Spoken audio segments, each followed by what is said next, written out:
জুলাই ঘোষণাপত্রের দাবিতে বরিশালের বাকেরগঞ্জ উপজেলায় বিক্ষোভ মিছিল ও সমাবেশ করছে বৈষম্য বিরোধী ছাত্র আন্দোলন। বাকেরগঞ্জ সরকারি কলেজের সামনে থেকে যুক্ত হবেন প্রতিনিধি মোহাম্মদ হুমায়ুন কবির। হুমায়ুন কবির, কখন থেকে শুরু হয়েছে এবং কখন নাগাদ চলবে, তারা কি বলছে এই বিক্ষোভ মিছিল এবং সমাবেশ নিয়ে?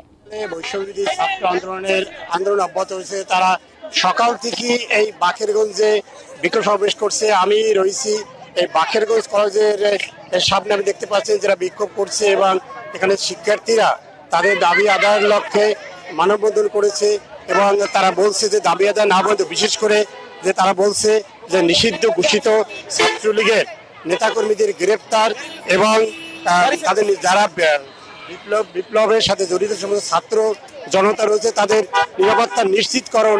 এছাড়াও যে তারা এই বৈষম্যবিরোধী ছাত্রদের সাথে ওই সময় যারা বিবাদসুলভ আচরণ করেছে এবং স্বৈরাচারের যারা দোষর ছিল, বিশেষ করে তারা তাদের গ্রেপ্তার এবং এই প্রশাসনে যারা জড়িত রয়েছে এই স্বৈরাচারের যে দোষর তাদেরও গ্রেপ্তারের দাবি জানিয়েছে। আমি এখন আন্দোলনরত, এখানে যারা আন্দোলন করছে বৈষম্যবিরোধী ছাত্র আন্দোলনের বাকেরগঞ্জের আমি এক নেতার সাথে কথা বলবো। আপনারা কেন আন্দোলন করছেন এবং আপনাদের আন্দোলনকে এবং কি করবেন? আজকে আমাদের প্রোগ্রাম ছিল, আমাদের দুইটা প্রোগ্রাম ছিল। একটা প্রোগ্রাম ছিল তৎকালীন আওয়ামী সরকার ফেসিবাদের দালালরা এখনো বাংলাদেশে সমস্যার সৃষ্টি করছে। তৎকালীন সরকারের যারা আমলারা ছিল তারা এখনো তাদের জায়গায় বসে আছে। আমরা স্টুডেন্ট, আমাদের এখন পড়ার টেবিলে থাকার কথা, কিন্তু আমাদের তারা রাজপথে রাখতে বাধ্য করেছে। এই জন্য আমরা এখনো রাজপথে আছি। তাদেরকে জানান দিতে চাই তারা একটি ভুল প্রজন্মের হাতে এসে পড়েছে।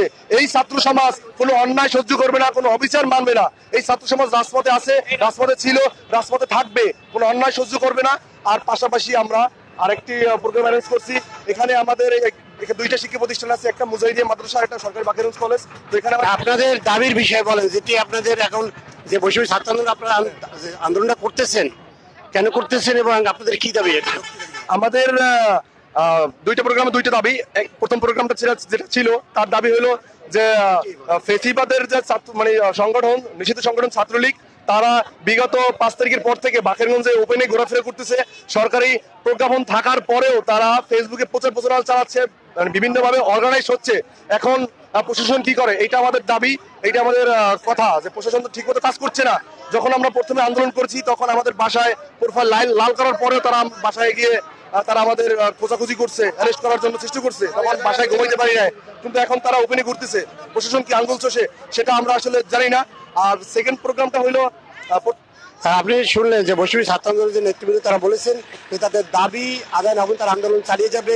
এর পাশাপাশি তারা যে স্বৈরাচারের দোষর যারা এখনো চাঁদাবাজি করছে, সন্ত্রাসী করছে এবং যে আন্দোলন যারা করছে তাদের উপর তারা এখনো তাদের হুমকি ধমকি দিচ্ছে এবং প্রশাসনের কাছে দাবি এদের গ্রেপ্তারের জরুরি দাবি জানিয়েছেন। এই ছিল আমার কাছে যে বরিশালের বাকেরগঞ্জে বৈষম্য ছাত্র আন্দোলন যে তারা আন্দোলন করছে এবং তাদের বিক্ষোভ সমাবেশ করছে তার সর্বশেষ।